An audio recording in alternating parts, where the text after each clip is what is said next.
Bon vendredi tout le monde, cette semaine chronique spéciale, merci à David Sirois, même moi je comprends pas pourquoi on n'a pas fait cette chronique là avant, mais cette semaine on fait une chronique avec pour s'amuser avec le vin, dans le fond tous les outils, les trucs, astuces, température de service, etc. On va parler de tout ça aujourd'hui, donc pour tous ceux qui sont habitués que mes chroniques durent à peu près 2 minutes, celle-là risque d'être un petit peu plus longue, mais je crois qu'il y a beaucoup de matière, très le fun à savoir là-dedans. Donc je vais commencer par vous dire qu'est-ce qu'il y a sur la table, ensuite je vais rentrer dans le vif du sujet. Ici, on a du gros sel. Non, on ne fera pas de la recette aujourd'hui. Ici, on a des petites billes qui se vendent aussi un petit peu partout, petits accessoires que je vais vous expliquer plus tard. Ici, on a un petit kit 2 bouchons, la bague en feutre pour éviter que ça coule sur la bouteille, le thermomètre et le limonadier, des filtres à café. Ici, un petit drop stop. Ici, un aérateur qui est quand même assez commun, qui fait sur plusieurs formes, et la carafe. Avant de rentrer dans tout ça, petit truc que je dis souvent aux gens quand ils viennent me voir ou quand ils m'écrivent sur Facebook. Très important dans le fond, si jamais vous trouvez un vin blanc qui est trop acide, petit truc, on donne souvent des températures de service, on va dire idéales au vin. Moi je dis souvent aux gens, trouvez votre température de service à vous. Le plus facile à faire, c'est justement, mettons avec un vin blanc, mettons qu'il serait trop acide, vous voulez couper l'acidité, servez-le un petit peu plus chaud. Là je vous dis pas le servir à 16 ou 18 degrés. Ce que je veux dire, c'est de ne pas le servir à 4 degrés sorti du frigidaire. Plus il va être froid, plus le vin blanc va avoir tendance à être acide. Donc, s'il y a déjà une acidité présente quand même assez importante, elle va être vraiment amplifiée. Même chose pour l'alcool si vous le servez trop chaud. Donc, à l'inverse, si vous avez un vin très alcoolique ou très sucré, vous pouvez le servir un peu plus froid. Comme ça, vous allez couper un peu le goût que vous n'aimez pas personnellement. Donc, nous, on vous donne toujours une température qui est approximative où on se dit que le maximum d'arômes sort sans qu'il y ait trop de défauts qui sortent dedans, mais prenez votre température de service à vous qui est toujours la meilleure pour vous. Ensuite, pour un petit conseil que j'ai quand même dit quelques fois dans mes chroniques, mais je le répète aujourd'hui, toutes les viandes qui vont être cuites très saignantes ou qui seront justement pas cuites du tout, toujours servir ça avec des vins excessivement tanniques. Vous pouvez y aller parce que dans le fond, l'effet tannique, la langue sur le palais qui va être excessivement rugueux, va être très diminué par le sang qu'il va y avoir dans la viande. À l'inverse, si vous avez une viande très cuite ou bouillie, allez-y avec le moins de tanin possible. Pourquoi? Parce que sinon, la texture tannique va être amplifiée encore une fois par l'effet texturé de la viande bouillie. Donc, deux petits conseils à toujours garder en tête pour vous aider aussi à faire des petits accords mais vins quand même plus faciles. Commençons très vite avec les filtres à café. Pourquoi les filtres à café? Parce que j'ai des gens des fois qui me disent j'ai ouvert ma bouteille, j'ai brisé le verre puis je veux pas la boire parce que j'ai peur que le verre soit tombé dedans. Il n'y a pas de problème. Prenez-vous 1 ou 2 filtres si vous voulez être sûr, déposez-le sur une carafe ou dans un contenant que vous allez pouvoir récupérer le vin après et versez votre vin au travers. Donc le verre va rester dans le filtre. Vous jetez le filtre avec le verre après et vous pouvez boire votre vin. Ensuite, ici, pour ceux qui ne connaissent pas ça, on a un petit drop stop. Comment ça fonctionne? C'est très simple. Vous le roulez, c'est une petite pellicule comme ça. Là. Vous le roulez comme ça, vous le mettez dans l'embout de la bouteille, vous laissez dépasser comme ça. Puis quand vous allez le verser, il n'y aura jamais une goutte qui va tomber sur votre nappe. Réutilisable pratiquement à l'infini. Vous avez juste à le laver, donc c'est quand même très le fun. Pas trop dispendieux, puis quand même facile à trouver dans toutes les petites boutiques. Donc, drop stop. Ici, on a l'aérateur, c'est une forme parmi tant d'autres. Le but, c'est juste, dans le fond, d'essayer d'aller jeter de l'air dans le vin pour essayer justement de lui donner sa place qu'il aurait dans une carafe. Moi, je suis quelqu'un qui n'est pas nécessairement full accro aux petits aérateurs, à part pour si jamais vous voulez prendre juste un verre sur une bouteille et que vous voulez vous en garder pour 2 jours, quelque chose du genre. Sinon, moi, je conseille toujours la carafe. C'est quelque chose qui à cette heure s'achète un peu partout, qui n'est pas trop dispendieux. Puis vraiment, vous avez le maximum de vin qui touche à l'air, donc vous avez une aération maximale.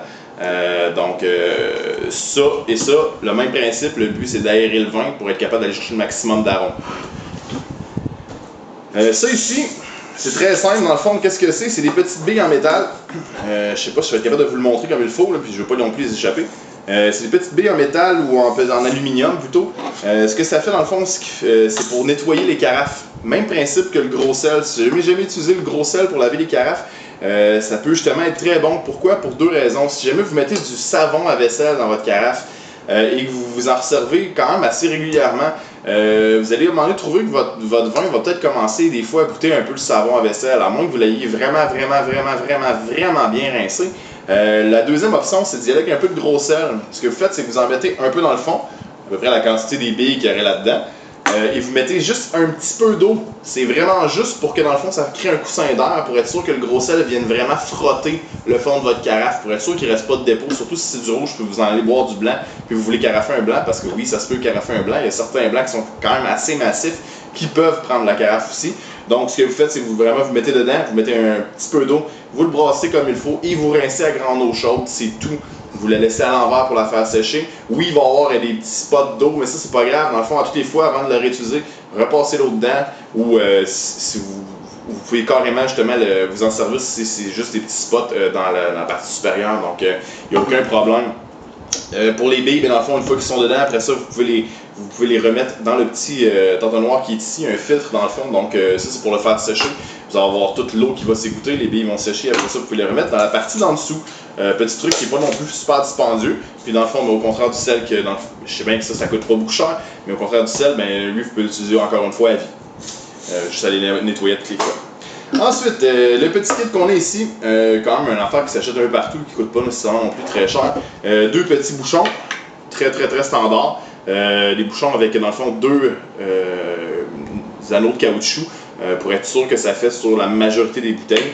Le truc surtout que moi je voulais vous parler, il y en a deux, c'est ça ici. Ça c'est la bague dans le fond en feutre. Ce que ça évite, c'est que vous mettez ça autour de votre goulot de bouteille et à toutes les fois qu'il va y avoir une goutte qui va descendre, elle va arrêter là. Mais si vous avez utilisé le drop ça, ça n'arrivera pas non plus. Et la dernière chose, mais non la moindre, le thermomètre. Ça c'est vraiment un gadget, si vous voulez vous amuser avec le vin, c'est vraiment quelque chose qu'il vous faut, c'est vraiment très agréable à avoir, ça ne coûte pas nécessairement très cher non plus. Vous pouvez vraiment contrôler votre température. Si vous avez des accords mes vins à faire, vous voulez être sûr de tomber pile poil sur la bonne température de service, très simple, vous le déposez dans la bouteille.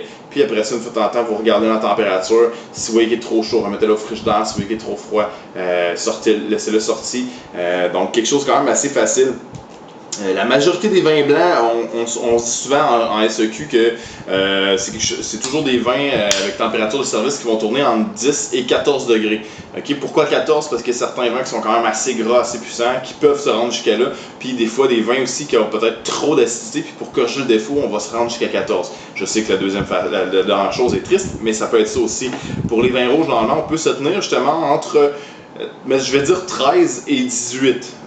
13 pourquoi? Parce qu'il y a certains pinots noirs, certains gamins qui se boivent vraiment plus frais. C'est fait pour être bu à cette température-là. Ça brisera pas votre rouge. Et d'autres vins comme mettons des 100% Grenache ou des gros Malbec qui pourraient être bu justement à 16-18 degrés.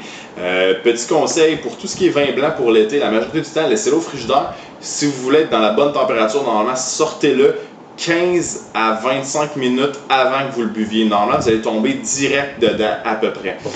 Pour le rouge, mettez-le au frigidaire 15 minutes, puis normalement, vous allez l'avoir tempéré. Fait que s'il est à température pièce, vous le mettez au frigidaire 15 minutes, normalement, il devrait avoir tempéré. C'est sûr qu'une journée comme aujourd'hui, ce qui fait 40, ce ne sera pas nécessairement le cas, mais normalement, ça devrait tomber à peu près dans ces coins-là.